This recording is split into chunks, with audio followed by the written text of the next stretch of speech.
Hi, I'm Michelle. Welcome back to Finally Revealed. In this video, I want to talk about how to run a good meeting.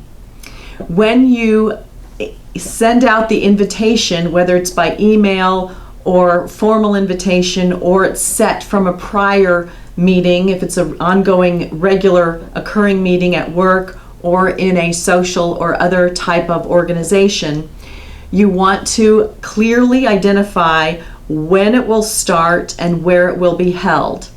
The participants to the meeting should also be aware of who else will be there, so that pre-planning can really help a lot.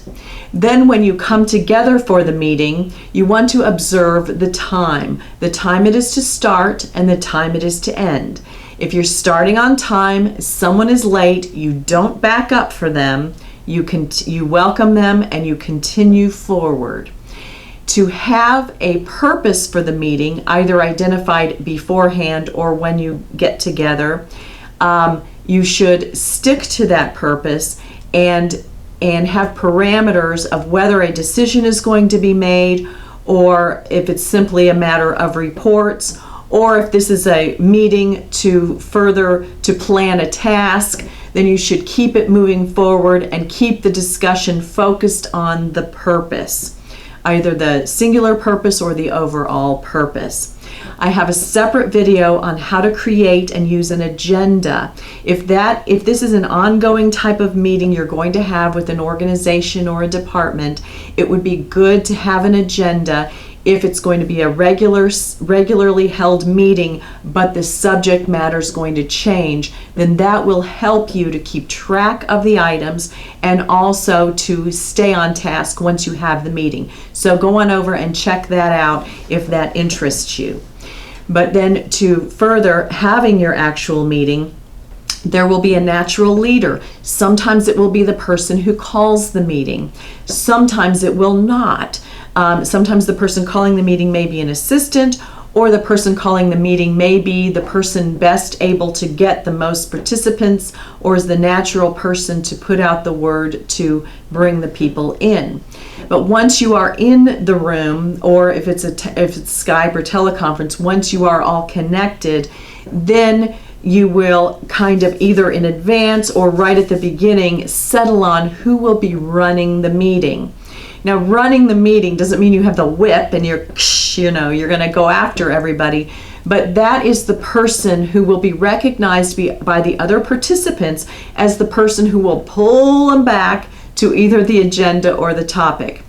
Some people get excited about concepts or ideas, or they may interject some more personal information or run off on a tangent. And if you're going to stay on task and stay on time, you have to limit those types of comments. So the leader would be the appropriate person to pull them back, to say, and you may need to interrupt them and say, "Thank you, John. We appreciate that so much," and then give a synopsis of their salient portion, the important part of what they said, and then either direct it to another person for their input or their contribution, or go back to your agenda, or otherwise make a comment to move it along.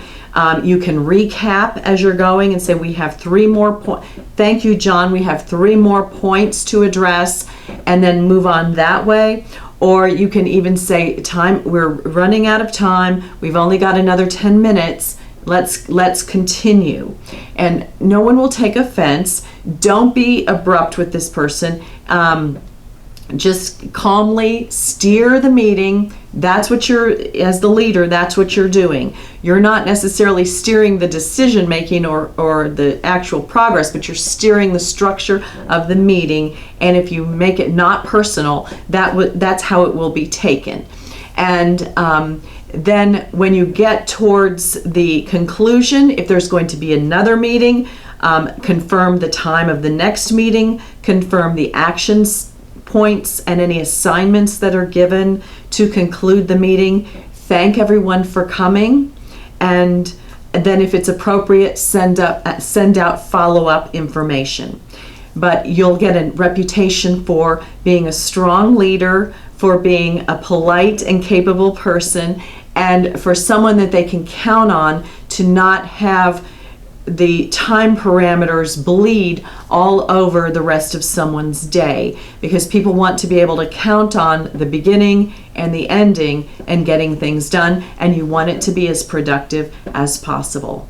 I hope this was helpful to you and helps you with your next meeting and gives you some ideas on what you can do as far as tactics and to plan the meetings and get your goals accomplished.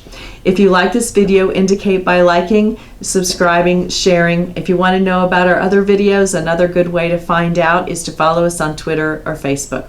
I'm Michelle. I'll see you next time.